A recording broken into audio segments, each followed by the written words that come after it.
Yehoshafati alitishiwa, mfalme wa Yuda, wakamzingira pande zote na wakamtishia juu ya ukubwa wa miungu wanayoitumikia. Wakasema, miungu yetu haijawahi kuacha watu salama. Mataifa yote yaliyopigana na sisi tuliyapiga. Na kweli ukilitazama ni jeshi la vyuma linaenda kupambana na kainchi kadogo kenye mfalme mmoja, alafu wao wamekuja na majeshi na miungu yao, wakatuma na ujumbe wa vitisho. Yehoshafati akasimama akasema, kwao kuna mkono wa mwanadamu, lakini kwetu yuko Mungu aliye hai. Biblia inasema watu wakayatumainia maneno ya mfalme wao, watu wakayatumainia. Yehoshafati akasema, msiogope, Mungu atatusaidia. Wale wakatuma tena ujumbe wakasema, mfalme anawadanganya. Wakapaza kelele, wakapiga kuwatisha. Yehoshafati akaletewa neno la Bwana na nabii, akasema, usiogope, Mungu atawapiga. Unajua kilichotokea? Kesho yake wanaamka, wale majemedali wote wa lile jeshi lenye kutisha wameuawa na malaika. Alafu mfalme alipoona lile jambo, huyu anayetegemea miungu akasema, hili sio kawaida. Kwa nini? Amewachezea watu walioamua kutoogopa wakamtumaini Mungu wao. Biblia inasema alikimbia ile vita, akarudi mpaka nchini kwake. Kile alichopanga kumuua Yehoshafati na kuliangamiza taifa la Yuda, taifa dhaifu lenye watu wachache, lakini lilikuwa na Mungu mwenye nguvu. Usijiangalie udhaifu wako wewe, una Mungu mwenye nguvu aliye hai. Inawezekana wanaokutishia wana nguvu ya mwilini, lakini wewe unaye mwenye nguvu za rohoni. Kama unanielewa sema amen. Kama unanielewa sema amen. Yule mfalme na kiburi chake alienda kufia kwenye nyumba ya miungu yake. Alipoingia ndani, wale wakamfuata, wakamuulia huko ndani, habari yake ikaisha.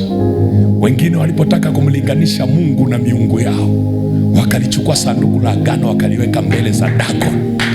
Asubuhi wanaenda wakakuta Dagon ameanguka, kichwa kimekatika. Mungu wetu ni wa ajabu sana. Hata kama umezaliwa familia yenye miungu, isikutishe. Hata kama unaota ndoto za ajabu, majoka yanakujia, yasikutishe. Jamani, tuna Mungu wa ajabu, tuna Mungu wa ajabu, tuna Mungu wa miungu. Nyie watu, yeye ambaye miungu ikileta kiburi inakatika mbele yake. Baali aliposikia Mungu anakuja, alinyamaza, hakutokeza. Mungu wa Elia akajitukuza, manabii wa Baali wakaaibika. Kuna watu wataaibika kwa ajili ya maisha yao. Nakwambia, mwingine hajanisikiliza kule nyuma. Nasema kuna watu wataaibika kwa ajili ya familia yako. Wale ambao wanafikiri wana nguvu kuliko wewe na wanakuonea na wanasema hutafika kokote, acha tumuite Mungu aliye hai. Kama hajawaaibisha mbele ya macho yako, kuna watu lazima waje wapige goti, waseme mama tusamee, hata sisi tulitumwa. Waseme, waambie watoto wako watusamee, sisi na sisi tulitumwa. Lazima tuombe maombi ambayo heshima ya Mungu itaonekana kwenye familia zetu. Kama unaelewa sema amen. Kama unaelewa sema amen. Uko tayari mtu wa Mungu? Mungu akubariki. Uko tayari kuomba? Lazima tuombe maombi ambayo heshima ya Mungu itaonekana. Omba kama vile hautaomba. Usiogope udhaifu uliye nao. Mungu ni Mungu mwenye nguvu. Ni nani anaweza kuwa dhaifu kama Rahabu kahaba haba, ambaye ni kahaba na miliki danguro, lakini aliposikia habari za Mungu wa Israeli akasema, yes, nimejua huyu Mungu atauchukua mji huu. Sasa mimi na familia. Kahaba aliokoa familia yake. Kahaba. Unaelewa kahaba? Kuna watu ni wazinzi lakini hawajafikia viwango vya kahaba. hana idadi ya wanaume aliyolala nao. Unasema nimelala na wanaume 10, 20. Mwenzako hana idadi. Kama wako buku hajui, kama wako 20,000 hajui. Ni kahaba. Anaweza lala kwa siku na wanaume zaidi ya 10, 50, 60, 30 kwa siku. Lakini aliposikia habari za Mungu akasema hii ni fursa, hii ni opportunity. Sasa kama kahaba, Mungu aliweza kumsikia na kuokoa familia yake. Wewe kwenye neema hii ya Kristo Yesu umeokolewa kwa neema, uko mbele za Mungu aliye hai. Yeye hakuwa kwenye semina, alikuwa kwenye danguro. Hakuwa kanisani, alikuwa kwenye danguro ambako analala. Yani anaongea habari hizi kwamba namwamini Mungu, lakini saa hiyo anasikia watu kule wanafanya uzinzi. Yuko naye kwenye danguro. Mungu akamkuta kwenye danguro, Mungu akamwokoa yeye na familia yake. Wewe uko kanisani, anashindwaje? Anashindwaje Mungu?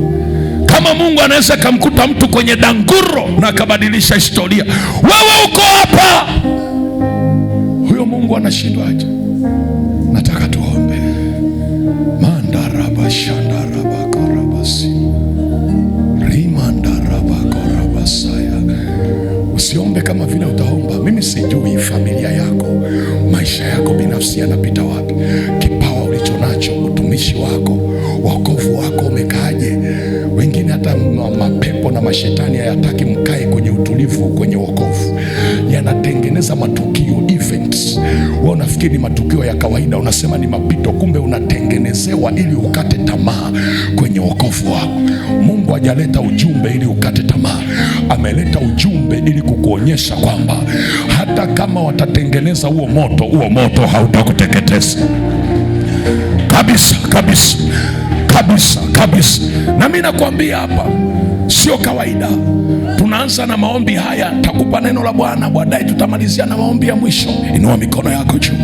Mandaraba sandaraba korabasaya rikandaraba sakaya taraba korabasaya rimandaraba korobosa.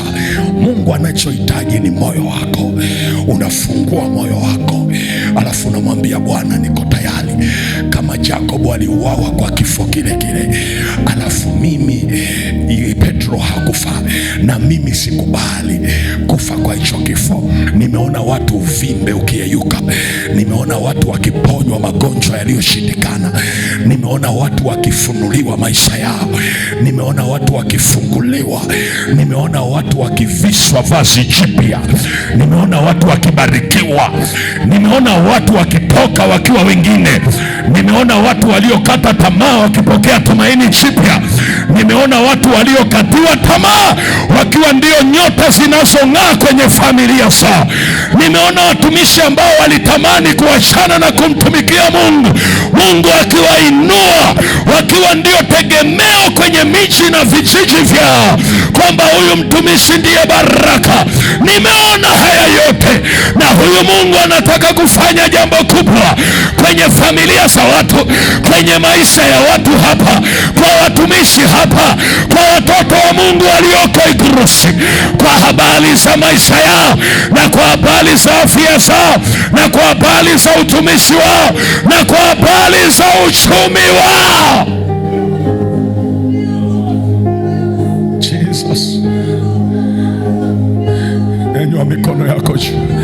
Nataka nikuongoze haya maombi. Kila kinachofikiri kwa kuwa kimekwamisha wengine kitakukwamisha na wewe. Hicho ndicho nimetumwa kushughulika nacho, kwamba hakitakukwamisha. Magonjwa, hali yoyote, vita yoyote ya utumishi, vita yoyote ya utumishi iliyozimisha watumishi wengine, inayotafuta na kukuzimisha, vita yoyote ya ndoa iliyovunja na kuharibu ndoa zingine, inayotafuta na ndoa yako kuharibika, hizo vita zote ambazo zimewaweza wengine, wewe zisikuweze katika jina la Yesu. Wewe zisikuangamize. manda rabas. Hata kama uko kwenye hali mbaya hivi ninavyoongea, hata kama uko mahali ambapo saa nyingine ukija kanisani ni kama wanakutukana, hujisikii vizuri moyoni, lakini iko neema ya Bwana ya kukusaidia jioni ya leo, kukusaidia kutoka kwenye hiyo hali. Nyanyua mikono yako juu, nataka tukaombe. Sema, Mungu ria hai, katika jina la Yesu, wewe ndiye Mungu wangu, wewe ndiye Baba yangu. Ninakuinulia mikono, ishara ya kunyenyekea, ishara ya kusalenda. Sina Mungu mwingine zaidi yako, Bwana. Sina Mungu mwingine mwenye nguvu kama wewe. Jioni ya leo nainua mikono yangu, ishara ya kuhitaji msaada wako, maana pasipo wewe mimi siwezi. Pasipo wewe mimi siwezi kwenda, siwezi kufanikiwa, siwezi kuwa salama, siwezi kuishi maisha ya uhuru. Ndiyo maana jioni ya leo ninahitaji uwepo wako na msaada wako na nguvu zako na mkono wako wa kunisaidia mimi na familia yangu, mimi na familia yangu, mimi na afya yangu, mimi na uchumi wangu, katika jina la Yesu, katika jina la Yesu, katika jina la Yesu. Ndiwe wewe Mungu uliyebatilisha kifo cha Hezekia, ijapokuwa ulisema mwenyewe. Lakini Hezekia alipoomba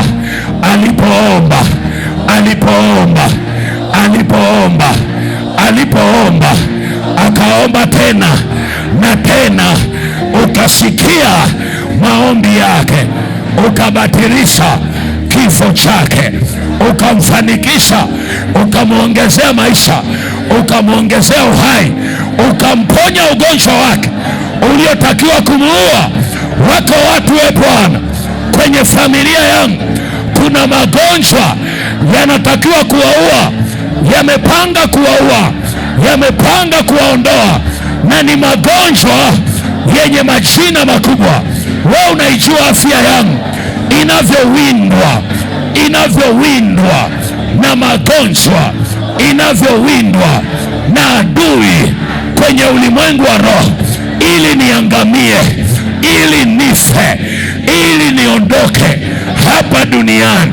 Lakini Bwana, kwa kuwa ndiwe Mungu wangu, ninasimama leo, kila ugonjwa ulioachiliwa kwenye ulimwengu wa roho ili kuniondoa kabla ya siku zangu, jioni ya leo, jioni ya leo, jioni ya leo, jioni ya leo, jioni ya leo, jioni ya leo, jioni ya leo, huo ugonjwa, sikia ewe ugonjwa uliyeko kwenye familia, sikia ewe ugonjwa uliyeko kwenye afya yangu, jioni ya leo ninakuamuru, achia afya yangu, achia afya yangu, achia afya yangu, achia afya yangu, achia mwili wangu, achia damu yangu, achia viungo vyangu vya ndani, achia mapafu, achia maini, achia figo, achia maini, achia moyo, kwa damu ya Yesu, kwa damu ya Yesu, kwa damu ya Yesu, kwa jina la Yesu, kwa jina la Yesu. Enyi magonjwa, ninyi ni roho, sikia leo, ninawakataa,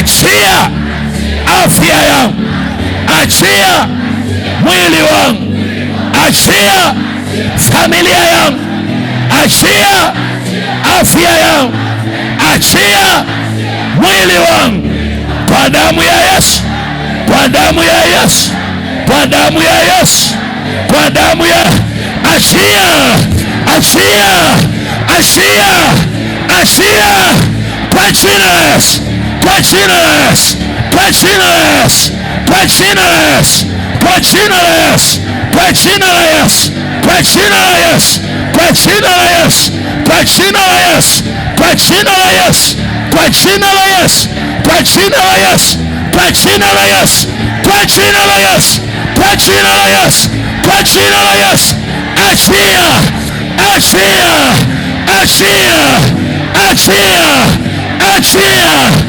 achia, achia kwa damu ya Yesu, kwa damu ya Yesu, kwa damu ya Yesu. Ewe hali ya umaskini ya familia, kwenye familia, jioni ya leo, jioni ya leo, jioni ya leo, achia sasa, achia sasa, achia sasa. Haya ni harisi. Mimi sio mnyonge tena, mimi sio dhaifu tena, mimi sio wa kuangamia. Sitaangamia kwa kifo kile kile kilichoua wengine, kifo cha maonezi, kifo cha maonezi, kifo cha kutengenezwa hakitaniangamiza. Ajali yoyote iliyopangwa haitaniondoa, haitanipata. Magonjwa yoyote ya kutengenezwa ndani na nje hayatanipata. Kwa damu ya Yesu, kwa damu ya Yesu, kwa damu ya Yesu, kwa damu ya Yesu, sitaonewa wala kuwa chini. Katika jina la Yesu nimetangaza afya njema kwenye maisha yangu, afya njema kwenye uzao wangu. Ninatangaza nuru ya Kristo kwenye uzao wangu, kwenye ndoa, kwenye familia, katika jina la Yesu, kwenye kipawa, kwenye huduma, kwenye kanisa langu. Nimetangaza mahali ninapoabudu giza halina nafasi, nuru yako ina nafasi. Kuanzia sasa ninawasha moto usiozimika kwenye madhabahu ya mahali ninapoabudu. Kuanzia leo, kuanzia leo, kuanzia leo, kuanzia leo, moto wa Yesu, moto wa Roho Mtakatifu, moto wa Roho Mtakatifu kwenye madhabahu hautazimika. Ninawasha moto, ninawasha moto kwenye familia yangu, ninawasha moto. Wageni wote, roho zote zilizongeni kwenye familia, roho zote kwa watoto, roho zote kwenye maisha yao hazina makazi, hazina nafasi. Natangaza leo kufanyika msako wa moto, wa moto, wa moto kila mahali ambako roho za uharibifu zinajificha ili kuniangaisha kwenye maisha yangu.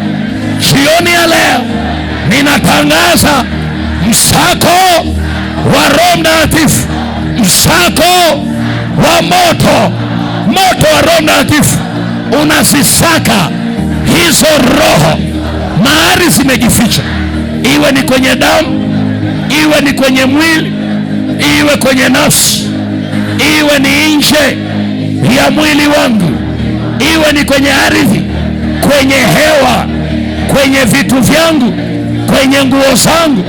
Jioni ya leo, jioni ya leo, jioni ya leo ninatangaza kwenye ulimwengu wa roho msako wa moto, moto wa Roho Mtakatifu unapita kwenye kila eneo la maisha yangu, kuondoa chochote kisicho cha Bwana katika jina la Yesu, katika jina la Yesu, katika jina la Yesu, katika jina la Yesu, kwa jina la Yesu. Amen. Amen.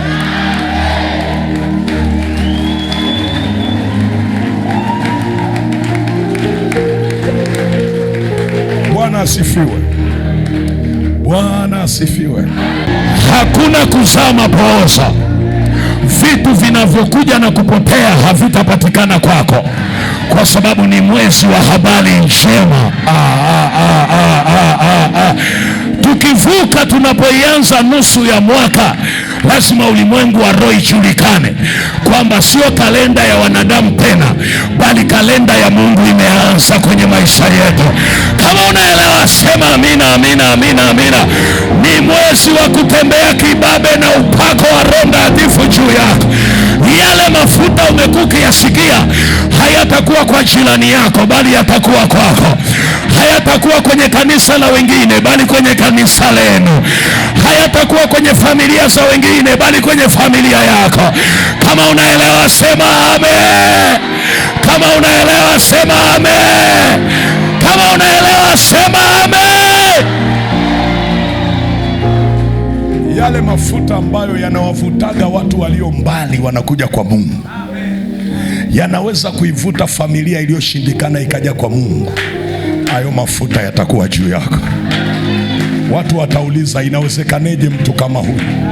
Shule hana, kidato hana, hana network, hana connection, hana watu wa kumshika mkono. Nini kimetokea? Yasiyowezekana kwa wanadamu, Mariamu aliambiwa, kwa Mungu yanawezekana. Kando robo sikirianda rabasa. Yasiyowezekana kwa wanadamu, kwa nani yanawezekana? Kwa Mungu yanawezekana. Jitangazie, wewe ni nabii wa maisha yako. Afya ile ile waliozoea unatembea nayo from this moment, kuanzia saa hii, hiyo afya ya zamani hautatembea nayo, kwa sababu uko mbele za Mungu aliye hai, na ulimwengu wa roho iandikwe hivyo, na mbele za Bwana iandikwe hivyo, na duniani iandikwe hivyo, kwamba wewe umependelewa na Bwana. Kama unaelewa, sema amen.